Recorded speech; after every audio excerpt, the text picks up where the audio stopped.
अपनी बर्खास्तगी का बदला लेने के लिए बर्फ जैसी ठंडी सीईओ लियू रुयान को सबक सिखाने की खातिर मैंने अभी अभी इस दुनिया में आए नए रूप में रातों रात उसके सबसे लाडले छोटे भाई को भगा लिया। अपनी पुरानी काली जेट्टा कार चलाते हुए मैं उसे गाँव ले आया। मैं उसे दुनिया के दुखों और समाज की कड़वी सच्चाई का एहसास कराना चाहता था। लेकिन गाँव पहुंचकर जब मैंने कार की डिग्गी खोली तो अंदर का नजारा देखकर मेरी आंखों के आगे अंधेरा छा गया। वहां एक बेहद प्यारा और मासूम सा छोटा लड़का मुड़कर मुझे देख रहा था। उसने अपनी तोतली आवाज में बड़े शांत भाव से कहा, अंकल, मेरी मम्मी लियू रुयान है। उनके पास बहुत पैसा है। अगर आप मेरी मदद करेंगे तो ये आपके लिए ज्यादा आयदेमंद होगा। इस मिनी वर्जन वाली बर्फानी सीईओ को देखकर मेरे होश उड़ गए। गाँव में सुकून भरी जिंदगी जीने का मेरा सपना शुरू होने से पहले ही टूटकर चकनाचूर हो गया। 3 दिन बाद एक रोल्स रॉयस फैंटम मेरे टूटे फूटे आंगन के बाहर आकर रुकी। लियू रुयान अपने महंगे डिजाइनर सूट और हाई हील्स में कीचड़ में खड़ी थी। उसकी आंखें जम देने वाली ठंडक से भरी थीं और वह मुझे घूर रही थी। तुम्हारी कीमत बस यहीं तक थी। लियू रुयान की आवाज में रत्ती भर भी गर्माहट नहीं थी। वह बर्खास्तगी का पत्र मेरे मेज पर फेंक दिया गया था। मैं हैरान रह गया। एक आम नौकरीपेशा इंसान के रूप में दूसरे शरीर में आने के बाद भी क्या मैं फिर से एक आम कर्मचारी ही बन गया? तो फिर इस नए जीवन का क्या मतलब? मैं उसे बिना कुछ बोले देखता रहा। उसके उस बेकार से प्रोजेक्ट के लिए इस शरीर के पुराने मालिक ने लगातार आधा महीना रात दिन एक कर दिया था। जैसे ही सारी मुसीबतें खत्म हुई, उसने मुझे नौकरी से निकाल दिया। ये तो वही बात हुई कि काम निकल जाने के बाद इंसान को दूध में से मक्खी की तरह फेंक दिया जाए। मैंने मन ही मन कड़वाहट से कहा, तेल लेने जाए, ये दिन रात की गुलामी। अब मैं ये सब नहीं करने वाला। मैंने शांति से वो पत्र उठाया और कहा, ठीक है मैम, मैं अपना सामान समेट कर जा रहा हूँ। कंपनी के लोग मुझे हमदर्दी और मजाक उड़ाने वाली नजरों से देख रहे थे। मुझे कोई फर्क नहीं पड़ता था। इस शरीर की पुरानी यादों के सहारे मुझे एक बहुत ही मजेदार विचार आया। नीचे पहुंचकर मैंने लियू मिंग को फोन मिलाया और कहा, भाई, तुम्हें एक बेहतरीन जग हल ले चलता हूँ। दूसरी तरफ लियू रुयान का छोटा भाई, जो अभी अभी कॉलेज से निकला एक अमीर बाप का बेटा था, उत्साह से भर गया। बड़े भाई, मैं अभी आता हूँ। आधे घंटे बाद एक स्पोर्ट्स कार की तेज आवाज सुनाई दी। लियू मिंग कार से बाहर कूदा। भैया, कहाँ चलना है? क्या कोई मजेदार प्रोजेक्ट है? उसकी आंखों में मेरे लिए सम्मान था। वह हमेशा मुझे सब कुछ जानने वाला एक उस्ताद मानता था। मैंने अपनी पुरानी जेट्टा के बोनेट पर हाथ थपथपाया। गाड़ी में बैठो, तुम्हें असली जिंदगी का एहसास कराता हूँ। ऑफिस में बैठकर फाइलें देखने से कहीं ज्यादा रोमांचक होगा। मेरी बातों में आकर उसने बिना सोचे समझे अपना बड़ा सा सूटकेस मेरी कार की डिग्गी में रख दिया। बढ़िया है भाई। मेरी बहन हमेशा कहती है कि मुझे दुनिया की समझ नहीं है। इस बार मैं उसे दिखा दूंगा। मैंने एक्सीलेटर दबाया और कार उस शहर से दूर भागने लगी जो मेरा दम घोंट रहा था। मैं उसके सबसे प्यारे भाई को गांव में खेती कराने ले जा रहा था ताकि उसे पता चले कि असली दुख क्या होता है। मैं देखना चाहता था कि लियू रुयान कैसे तिलमिलाती है। हाईवे पर गाड़ी चलाते हुए मुझे बहुत सुकून मिल रहा था। फिर मैं पानी लेने के लिए एक रेस्ट एरिया में रुका। मैंने कार की डिग्गी खोली। लियू मिंग के बड़े से सूटकेस के ठीक बगल में एक छोटा बच्चा दुबकर बैठा हुआ था। एक बेहद मासूम सा छोटा लड़का, जो अपनी बड़ी बड़ी गोल आंखों से बहुत ही शांत होकर मुझे देख रहा था। मेरा दिमाग पूरी तरह सन्न रह गया। ये बच्चा, इसे तो मैंने पहले देखा है। लियू रुयान का गोद लिया हुआ बेटा, शाओ शियाओ बाओ और मैं एक दूसरे को देखने लगे। 3 सेकंड के लिए हवा मानो थमसी गई। उसने पहले बोलना शुरू किया। उसकी आवाज बच्चों जैसी थी, लेकिन बात बिल्कुल साफ और तार्किक थी। अंकल नमस्ते, मेरी मम्मी लियू रुयान है। वो बहुत अमीर हैं। लियू मिंग अंकल को किडनैप करना फायदे का सौदा नहीं है। उनके पास पैसे नहीं हैं। अगर आप मेरी मदद करेंगे तो आपके लिए ज्यादा फायदा होगा। मेरे हाथ से पानी की बोतल एक छपाक की आवाज के साथ जमीन पर गिर गई। मैं लियू मिंग को ढूंढने के लिए मुड़ा। वो नूडल्स का एक कप हाथ में लिए बड़े मजे से खा रहा था। मेरे कातिलाना तेवरों को देखकर वह डर गया। शियांग, शियांग भैया, क्या हुआ?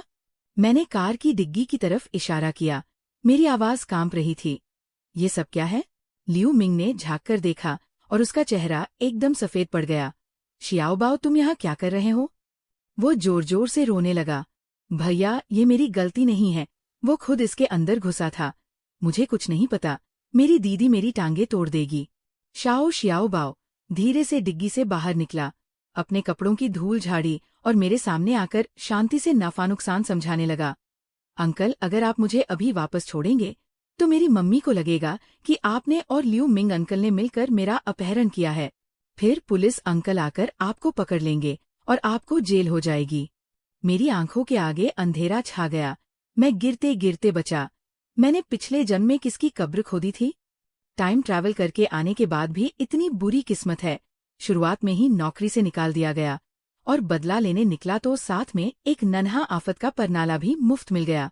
मैंने एक गहरी सांस ली और संभालते हुए कहा, बच्चे, मैं अभी तुम्हारी मम्मी को फोन करता हूँ। देर हो चुकी है। शियाओबाओ ने अपनी स्मार्ट वॉच उठाई। मैंने अपनी मम्मी को मैसेज भेज दिया है कि मैं अंकल के साथ गांव की जिंदगी का अनुभव लेने जा रहा हूँ, इसलिए वो चिंता न करें।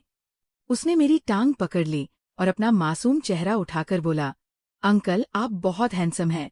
आपके साथ जाने में मेरा कोई नुकसान नहीं है। मुझे कपड़े धोना आता है, झाड़ू लगाना आता है और मैं अपनी मम्मी को पटाने में आपकी मदद भी करूंगा। मैंने उसका चेहरा देखा जो काफी हद तक लियू रुयान से मिलता जुलता था। मेरा सिर दर्द से फटने लगा। आखिरकार लियू मिंग के रोने धोने और शियाओबाओ की मीठी धमकियों के आगे मुझे झुकना ही पड़ा। गांव में सुकून से रहने का मेरा सपना शुरू होने से पहले ही टूट गया और मुझे अपने साथ 2 बोझ उठाने पड़े, एक बड़ा और एक छोटा। गाड़ी झटके खाती हुई गांव में दाखिल हुई और मेरे पुराने धुराने घर के सामने रुक गई। लियू मिंग ने सामने झोपड़ी और दूर सूखे शौचालय को देखा तो वह और जोर से रोने लगा। शियांग भैया, क्या यही है वो रोमांचक जिंदगी जिसकी आप बात कर रहे थे?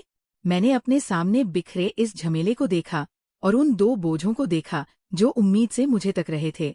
मैंने बेबसी से एक ठंडी सांस भरी। मेरी रिटायरमेंट वाली शांतिपूर्ण जिंदगी पूरी तरह बर्बाद हो चुकी थी। गांव की पहली रात किसी आफत से कम नहीं थी। लियू मिंग, जिसने जिंदगी में कभी कोई काम नहीं किया था, आग जलाने की कोशिश करने लगा। नतीजा ये हुआ कि धुएं से उसका चेहरा काले कोयले जैसा हो गया और वह जोर जोर से खांसने लगा। मैंने बिना किसी भाव के अपनी जेब से लाइटर निकाला और आगे बढ़ा। हटो। वह मुंह बनाकर एक तरफ बैठ गया।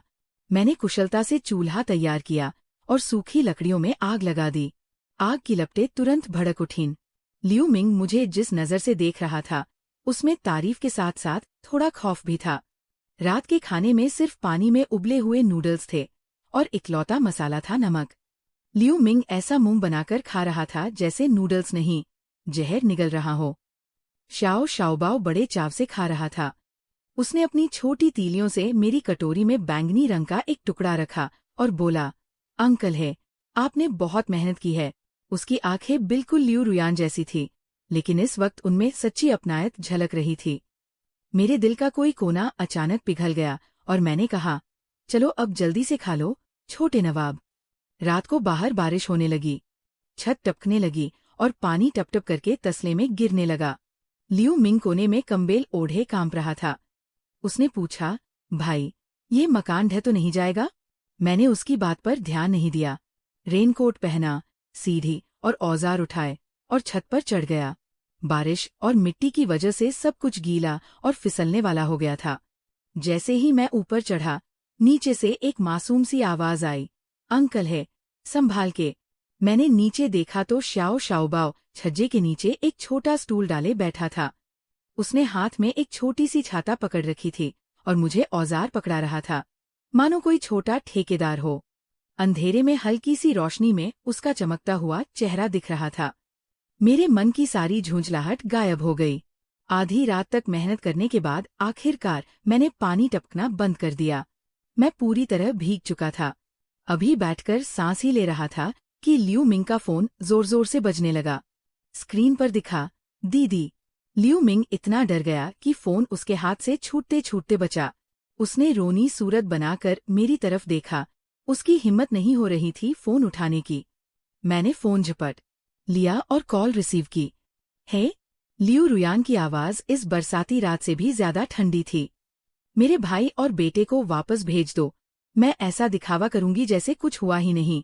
मैंने चेहरे से पानी पोंछा और शांत लहजे में कहा, मैडम लियो, आपके भाई अपनी मर्जी से गांव की जिंदगी का अनुभव करने आए हैं। रही बात आपके बेटे की, तो बेहतर होगा आप उसी से पूछ लें। मैंने फोन पास में ही कान लगाए खड़े श्याओ शाओबाओ को थमा दिया। बच्चे ने फोन लिया और उसकी आवाज में एक अलग ही खुशी और शिकायत थी। मम्मी, अंकल है कि यहाँ बहुत मजा आ रहा है। मैंने जुगनू देखे, कहानी की किताबों से भी ज्यादा। लेकिन छत टपक रही थी। अंकल है अभी अभी छत से नीचे आए हैं। वे पूरे भीग गए हैं। दूसरी तरफ लंबा सन्नाटा छा गया। आखिरकार लियू रुयान ने बिना कुछ कहे फोन काट दिया। मैंने फोन वापस लिया और बंद स्क्रीन को देखते हुए मुझे एक अनहोनी का एहसास हुआ। क्या वे सच में यहाँ आने वाली हैं? लियू मिंग ने पास आकर धीरे से पूछा, भाई, क्या दीदी बहुत गुस्से में है? मैंने उसकी तरफ देखा और कहा, तुम्हें क्या लगता है? उसने अपनी गर्दन पीछे खींच ली और फिर कुछ नहीं बोला। मैंने बाहर काली रात को देखा और माथा सहलाते हुए सोचा, अब कोई बड़ा तूफान आने वाला है। अगली सुबह गांव की शांति एक तेज इंजन की गड़गड़ाहट से भंग हो गई। एक चमचमाती रोल्स रॉयस फैंटम मेरे उस टूटे फूटे आंगन के दरवाजे पर आकर रुकी। गांव वाले तमाशा देखने बाहर निकल आए और उंगलियां उठाकर बातें करने लगे, जैसे कोई बड़ा अफसर दौरे पर आया हो। गाड़ी का दरवाजा खुला और लियू रुयान बाहर निकली। उसने एकदम तराशा हुआ सफेद सूट पहन रखा था। पैरों में 10 सेंटीमीटर की ऊंची एड़ी के जूते थे और चेहरे पर वही हमेशा रहने वाली बर्फ जैसी ठंडक थी। और फिर उसके वे महंगे जूते छपाक से कल रात की बारिश से हुई गीली मिट्टी में गहरे धंस गए। उसका चेहरा पल भर में और भी जर्द पड़ गया। मैं उस वक्त आंगन में मुर्गी को दाना डाल रहा था। मैंने एक धुल कर फीकी पड़ चुकी टी शर्ट और एक बड़ा सा हाफ पैंट पहन रखा था और पैरों में हवाई चप्पलें थीं। शौबाओ मेरे पास घुटनों के बल बैठा था और मेरी ही नकल करते हुए जमीन पर चावल बिखेर रहा था, साथ ही मुर्गियों जैसी आवाजें निकाल रहा था। दूसरी तरफ लियू मिंग लकड़ियां चीर रहा था, लेकिन उसकी हर कुल्हाड़ी लकड़ी के बगल में गिर रही थी, जिससे उसकी हथेलियों में झंझनाहट हो रही थी। एक तरह से ये आपाधापी से भरा लेकिन बेहद खुशहाल देहाती नजारा था। लियू रुयान ने जब ये सब देखा तो उसकी आंखों से गुस्सा फूटने लगा। उसने बस स्पोर्ट्स शूज पहने और एक एक कदम बढ़ाती हुई हमारी तरफ आई। लियू मिंग, शौबाओ, मेरे साथ वापस चलो। उसकी आवाज में एक ऐसा हुक्म था जिसे टाला नहीं जा सकता था। लियू मिंग डर के मारे कांप उठा। उसके हाथ से कुल्हाड़ी छूट गई और वो अनजाने में ही मेरे पीछे जाकर छिप गया। बहन, मैं वापस नहीं जाऊंगा। उसने हिम्मत जुटाकर अपना आधा सिर बाहर निकाला और बोला, मुझे कांग भैया से असली हुनर सीखना है। मैं अब और नाकारा बनकर नहीं रह सकता। शौबाओ तो और भी बेबाक था। वह दौड़कर आया। उसने कसकर मेरी टांग पकड़ ली और ऊपर लियू रुयान की तरफ देखते हुए मासूमियत से बोला, मम्मी, मुझे है अंकल के साथ ही रहना है। वह मेरे लिए एक फ्राइड राइस बनाते हैं और मुझे छोटी मछलियां पकड़ने भी ले जाते हैं। लियू रुयान का सीना गुस्से से ऊपर नीचे हो रहा था। उसने अपनी नजरें मेरी तरफ घुमाई। उसकी आंखों में ऐसा डरपोक गुस्सा था मानो वो मेरी छाती में 2 छेद कर देगी। उसने अपने बैग से एक चेक बुक और एक पेन निकाला। है, अपनी कीमत बताओ। तुम कितने पैसे लोगे इन्हें छोड़ने के लिए? वो आज भी वैसी ही थी, हर चीज को पैसों से सुलझाने की आदी। मैं हंस पड़ा। मैंने अपने हाथ से दाने का बर्तन नीचे रखा और हाथों की धूल झाड़ी। लियू मैडम, क्या आपको कोई गलतफहमी हुई है? पहली बात, मैंने इन्हें किडनैप नहीं किया है। और दूसरी बात, दुनिया में कुछ चीजें ऐसी हैं जिन्हें पैसे से नहीं खरीदा जा सकता। मैंने आंगन के बाहर फैले पहाड़ों और ऊपर नीले आसमान की तरफ इशारा किया, जैसे इस गांव की ताज़ा हवा और मेरी अपनी आज़ादी। लियू रुयान का चेहरा गुस्से से पीला पड़ गया। शायद उसकी जिंदगी में ये पहली बार था जब किसी ने उसके सामने इस तरह मुंह खोला था। पहली बार उसके अपने 2 सबसे करीबियों ने उसे धोखा दिया था और इस पहली जंग में वह पूरी तरह हार गई थी। सुबह के नाश्ते में मैंने अंडे की रोटी और बाजरे की खिचड़ी बनाई, जिसकी खुशबू आंगन से बाहर तक फैल गई। लियू रुयान आंगन के दरवाजे पर ही खड़ी रही और हम तीनों को छोटी सी मेज के इर्द गिर्द बैठकर मोजे से खाते हुए देखती रही। शौ बाओ ने तो हाथ में रोटी का टुकड़ा उठाकर उसकी तरफ चिल्लाकर कहा, मम्मी, क्या तुम भी खाओगी? हे अंकल की बनाई रोटी बहुत स्वादिष्ट है। लियू रुयान के चेहरे के भाव उस पल इतने उलझे हुए थे कि बयां नहीं किए जा सकते। उसने कोई जवाब नहीं दिया, बस मुड़ी और अपनी मेबैक कार में जाकर बैठ गई। मुझे लगा कि वह चली जाएगी, लेकिन वो गाड़ी वही खड़ी रही, स्टार्ट तक नहीं हुई। ऐसा लगा कि वह इतनी आसानी से हार मानने वाली नहीं थी। लियू रुयान नहीं गई। वो सिर्फ रुकी ही नहीं, बल्कि गांव में ही बस गई। गांव में कोई होटल नहीं था, तो गांव के मुखिया ने उसकी महंगी गाड़ी देखकर उसे कोई बड़ी हस्ती समझा और मेरे घर से भी ज्यादा खस्ताहाल एक खाली मिट्टी का मकान उसे किराए पर दे दिया। शर्त यह थी कि वह गांव के लिए एक नए ग्रामीण पर्यटन विकास की योजना तैयार करके देगी। मैंने अपनी आंखों से देखा उस ऊंची पहुंच वाली बर्फ की रानी जैसी महिला सीईओ के चेहरे पर हवा से सीली दीवार और छत पर बने विशाल मकड़ी के जाले को देखकर जीवन में पहली बार घबराहट और उलझन के भाव आ गए थे। मैं अपने आंगन में आराम से बैठा चाय की चुस्कियां ले रहा था और उसे तथा उसकी असिस्टेंट को हड़बड़ी में सफाई करते हुए देख रहा था। मैंने तो भलाई दिखाते हुए एक हथौड़ा और कुछ कीले भी आगे बढ़ा दी। मैडम लियू, उधर की दीवार थोड़ी ढीली लग रही है, बेहतर होगा कि आप उसे थोड़ा मजबूत कर लें। उसने मुझे जिस नजर से देखा, लगा जैसे मुझे जिंदा चबा जाएगी। लेकिन ये अफरातफरी यही खत्म नहीं हुई। अगले दिन दोपहर में एक और तेज इंजन की आवाज ने गांव की शांति को भंग कर दिया। एक भड़कीली लेम्बोर्गिनी ने गांव के मुहाने पर कच्ची सड़क पर ड्रिफ्ट मारने की कोशिश की, लेकिन उम्मीद के मुताबिक उसके चारों पहिए बुरी तरह फिसलने लगे और आखिर में एक धप की आवाज के साथ आधी गाड़ी पास के गंदे नाले में जा गिरी और इंजन पूरी तरह बंद हो गया। ओवरकोट पहने, बालों में तेल लगाए चिपकाए और खुद को बेहद हैंडसम समझने वाला एक आदमी बड़ी बदहवासी में कार से बाहर निकला। वह जी बोड़ा था, लियू रुयान का अव्यावसायिक प्रतिद्वंद्वी और उसका सबसे कट्टर आशिक। न जाने कहाँ से उसे खबर लग गई थी कि लियू रुयान गाँव आई है, इसलिए वह भी पीछे पीछे चला आया। वह मुरझाए हुए गुलाबों का एक बड़ा सा गुलदस्ता हाथ में लिए लियू रुयान के उस टूटे फूटे मकान तक पहुंच गया। रुयान, डरो मत, मैं तुम्हारी हिफाजत करने आया हूँ। उसने अपनी बाहें फैलाई और बड़े प्यार से आगे बढ़ा, लेकिन तभी उसका पैर फिसल गया और वह औंधे मुंह सीधा कीचड़ में गिरा। फूलों का वो गुलदस्ता भी पूरी तरह कीचड़ से सन गया। ये पूरा नज़ारा साल की सबसे बड़ी कॉमेडी फिल्म जैसा लग रहा था।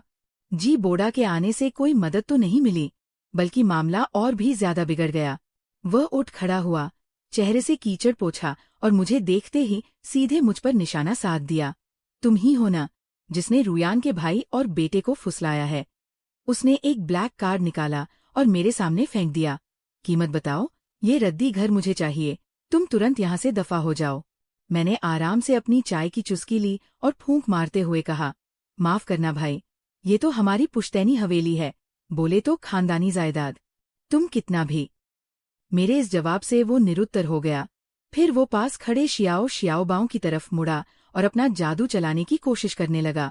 वह नीचे बैठा और एक बेहद चिपचिपी मुस्कान के साथ बोला, शियाओबाओ, है ना? अंकल के साथ चलो, अंकल तुम्हें डिज्नीलैंड ले जाएंगे और सबसे बड़ा लेगो सेट खरीद कर देंगे। शाओबाओ ने अपनी नाक बंद की और 2 कदम पीछे हट गया।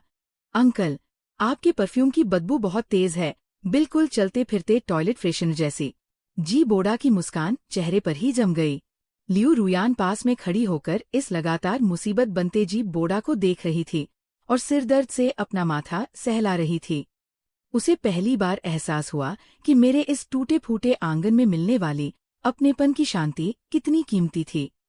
मैंने गांव के माहौल में पूरी तरह बेमेल इन दोनों टॉप एलिट्स को देखा तो मेरी हंसी छूटते छूटते बची। मेरी इस आलसी और बेफिक्र जिंदगी में ये तो अब तक का सबसे बड़ा मनोरंजन बन गया है। आधी रात को जब मैं सोने की तैयारी कर रहा था, तभी आंगन के दरवाजे पर दस्तक हुई। वह लियू रुयान थी। उसने अपने महंगे डिजाइनर सूट को उतारकर स्पोर्ट्सवेयर पहन लिया था, लेकिन फिर भी वो इस जगह से पूरी तरह अलग ही नजर आ रही थी। उसने न तो कोई मोलभाव किया और न ही कोई धमकी दी। वह बस चांदनी रात में खड़ी होकर मुझे देखती रही और पहली बार उसने लगभग कुछ सीखने के लहजे में पूछा, हे शियांग, तुम इस तरह की जगह में कैसे जीवित रह लेते हो? उसी पल मुझे उसके बर्फ की तरह कठोर चेहरे पर एक हल्की सी दरार नजर आई। जी बोदा ने लियू रुयान के सामने खुद को साबित करने के लिए अपने दबंग बॉस वाले अंदाज में गांव के जीवन को बदलने का प्लान शुरू कर दिया। इसका नतीजा ये हुआ कि एक के बाद एक कई तमाशे खड़े हो गए। वह अपनी मर्दानी ताकत दिखाना चाहता था, इसलिए उसने लियू मिंग के हाथ से कुल्हाड़ी छीन ली और लकड़ी काटने लगा। उसका अंदाज देखने लायक था, पर पहली ही बार में लकड़ी तो कटी नहीं, उल्टा कुल्हाड़ी हाथ से छूटकर हवा में उड़ गई और जोरदार आवाज के साथ उसने पड़ोस वाली आंटी वांग के कपड़े सुखाने वाले बांस को काट गिराया। उस पर टंगा हुआ रंग बिरंगा अंडरवेयर धीरे धीरे उड़ता हुआ सीधे लियू रुयान के तेल से चुपड़े बालों पर जा गिरा। जी बोदा ने लियू रुयान के सामने खुद को साबित करने के लिए अपने दबंग बॉस वाले अंदाज में गांव के जीवन को बदलने का प्लान शुरू कर दिया। इसका नतीजा ये हुआ कि एक के बाद एक कई तमाशे खड़े हो गए। वह अपनी मर्दानी ताकत दिखाना चाहता था, इसलिए उसने लियू मिंग के हाथ से कुल्हाड़ी छीन ली और लकड़ी काटने लगा। उसका अंदाज देखने लायक था, पर पहली ही बार में लकड़ी तो कटी नहीं, उल्टा कुल्हाड़ी हाथ से छूटकर हवा में उड़ गई और जोरदार आवाज के साथ उसने पड़ोस वाली आंटी वांग के कपड़े सुखाने वाले बांस को काट गिराया। उस पर टंगा हुआ रंग बिरंगा अंडरवेयर धीरे धीरे उड़ता हुआ सीधे लियू रुयान के तेल से चुपड़े बालों पर जा गिरा। मैंने चुपचाप कोने से अपनी छोटी इलेक्ट्रिक आरी निकाली। उसकी गूंजती आवाज शुरू हुई और लकड़ी का बुरादा उड़ने लगा। आधा घंटे बाद पूरे हफ्ते के लिए पर्याप्त लकड़ी करीने से दीवार के कोने में चुनकर रख दी गई। जी बोदा ने लकड़ियों के उस ढेर को देखा, फिर अपने हाथ की कुल्हाड़ी को देखा और उसका चेहरा शर्म से कभी लाल तो कभी पीला पड़ने लगा। फिर उसे अचानक एक और अनोखा विचार सूझा कि वह एक रोमांटिक कैंडललाइट डिनर आयोजित करेगा। एक ही फोन कॉल में उसने सीधे शहर से सबसे प्रीमियम स्टेक, रेड वाइन और फोई ग्रास मंगवा लिए। सब कुछ तैयार था, लेकिन गांव के उस पारंपरिक मिट्टी के चूल्हे के आगे उसकी एक न चली। वह काफी देर तक आग जलाने की कोशिश करता रहा, पर आग तो जली नहीं, बल्कि चारों तरफ घना धुआं फैल गया, जिससे उसकी आंखों से आंसू बहने लगे। मुझसे ये सब और देखा नहीं गया, इसलिए मैंने उसे एक तरफ हटा दिया। मैंने बगीचे से कुछ ताज़ी हरी सब्जियां तोड़ी और छत की शहतीर से घर का बना स्मोक्ड पोर्क उतारा। साधारण सी सामग्री और तेज आंच पर झटपट भुनाई। ताज़ी सब्जियों के साथ भुने हुए स्मोक्ड मीट की एक खुशबूदार प्लेट और गर्मागर्म उबले हुए चावलों का एक पतीला। उसकी खुशबू से पड़ोस की लियू रुयान भी खिंची चली आई। शाओ शाओबाओ और लियू मिंग दोनों अपने अपने बड़े कटोरे थामे बिना सिर उठाए खाए जा रहे थे। शाओबाओ ने मुंह ठूंस कर भरते हुए मेरी तारीफ में कहा, अंकल है, आपका बनाया खाना 5 स्टार होटल से भी ज्यादा स्वादिष्ट है। लियू रुयान दरवाजे पर खड़ी थी और अपने पेट के गुड़गुड़ाने की आवाज सुनकर उसका चेहरा शर्मिंदगी से भर गया। जी बोदा अपनी उस महंगी और बर्फ में जमी चीजों के ढेर को देखता रहा और उसका चेहरा कढ़ाई के पेंदे से भी ज्यादा काला पड़ गया। 2 दिन भी नहीं बीते थे कि गांव का लाउडस्पीकर खराब हो गया।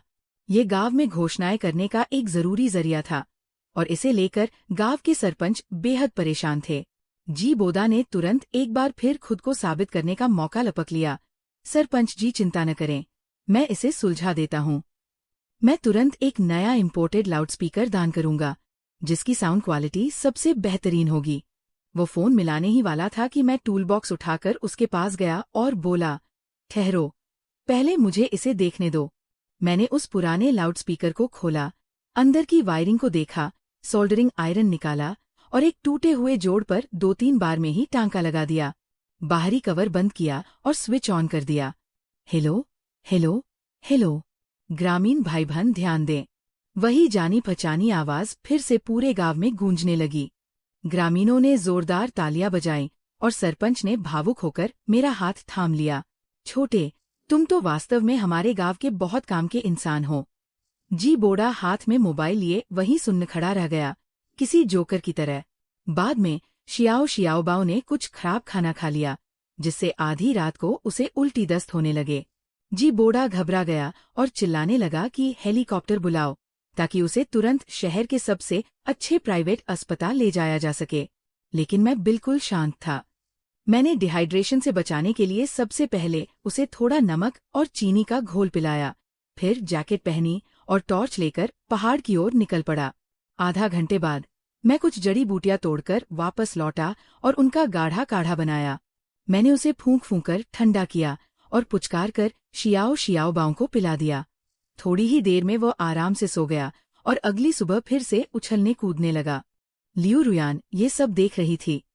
उसने देखा कि मैं हर अचानक आई समस्या को कितनी कुशलता से संभाल लेता हूँ।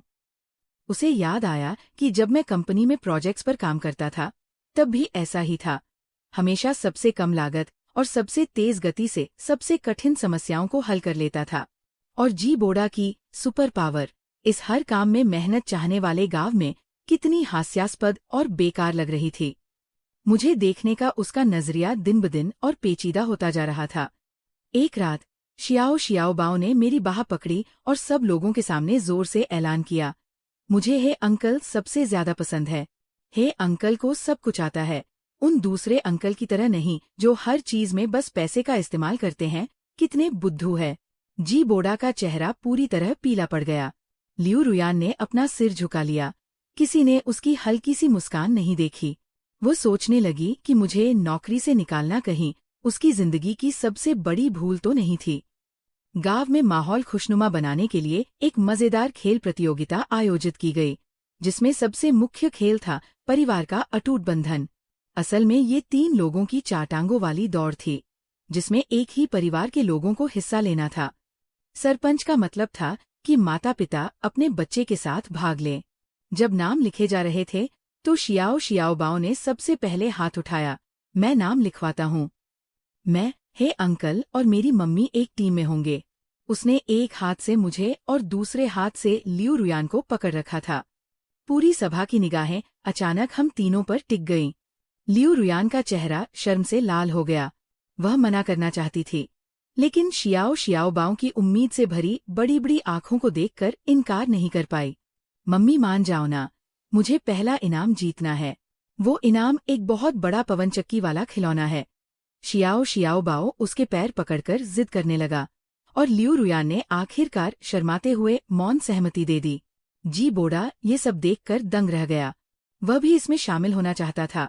रुयान, मैं भी तो हूं ना, हम साथ भाग ले सकते हैं। अभी उसकी बात पूरी भी नहीं हुई थी कि शियाओ शियाओ बाओ ने उसे कड़ा जवाब दिया। हमारा परिवार इस प्रतियोगिता में हिस्सा ले रहा है, तुम कौन हो? बाहर के लोग आकर खलल न डालें। जी बोडा के चेहरे के रंग किसी रंग पट्टी की तरह बदलते चले गए। खेल शुरू होने से पहले पड़ोसियों के टखनों को एक साथ बांधना था। मैंने अपने और शौ शौबाओं के पैर बांधे। लियू रुयान दूसरी तरफ खड़ी होकर अनाड़ीपन से उस लाल कपड़े की पट्टी को समझने की कोशिश कर रही थी। उसके जो हाथ करोड़ों के सौदे संभालने के आदी थे, वे इस वक्त एक साधारण सी गांठ भी सही से नहीं बांध पा रहे थे। मुझसे देखा नहीं गया तो मैं पास गया और नीचे बैठकर बोला, मैं करता हूँ। मेरी उंगलियां अनजाने में उसके टखने से छू गईं, जिससे उसका शरीर साफ तौर पर अकड़ गया और माहौल में एक अजीब सी झिझक आ गई। खेल शुरू हुआ। लियू रुयान इस तरह की गतिविधियों की बिल्कुल आदी नहीं थी, इसलिए उसका शरीर अकड़ा हुआ था और उसकी तालमेल पूरी तरह बिगड़ी हुई थी। हम 2 कदम भी आगे नहीं बढ़े थे कि लगभग गिरने ही वाले थे। मेरे पास उसके कान में धीरे से कहने के अलावा कोई रास्ता नहीं था।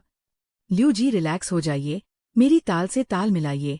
ठीक वैसे ही जैसे हमने पिछली बार चेंगशी डेवलपमेंट प्रोजेक्ट में साथ काम किया था।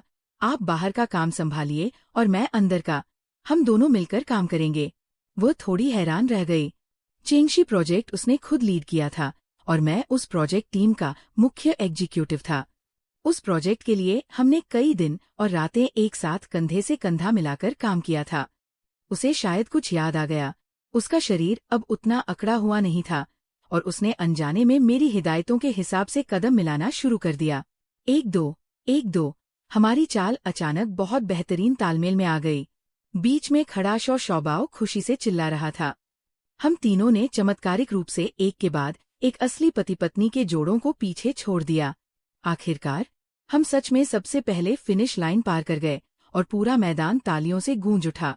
गांव के मुखिया ने वो बड़ा सा सतरंगी फिरकी वाला खिलौना शौ शौबाओं के हाथ में थमा दिया। वो छोटा बच्चा बहुत खुश था। उसका एक हाथ मेरे हाथ में था और दूसरा लियू रुयान के हाथ में, और उसकी मुस्कान धूप से भी ज्यादा खिली हुई थी। गांव वाले पास में ही मजे लेते हुए बोले, अरे ये जोड़ा तो एक दूसरे के साथ कितना जंच रहा है। बच्चा भी कितना प्यारा है। सच में कितनी खुशहाल फैमिली है। ल्यू रुयान का चेहरा एकदम पके हुए सेब की तरह लाल हो गया। इस बार उसने कोई इनकार नहीं किया। रात को आंगन में मैंने मच्छरों की अगरबत्ती जलाई, एक छोटी बेंच रखी और सब्र के साथ शौबाओं को उसका नाम लिखना सिखाने लगा। ल्यू रुयान थोड़ी दूर छज्जे के नीचे चुपचाप बैठी देख रही थी। उस पर पड़ती चांदनी ने उसके उस ठंडे चेहरे को भी काफी नरम बना दिया था।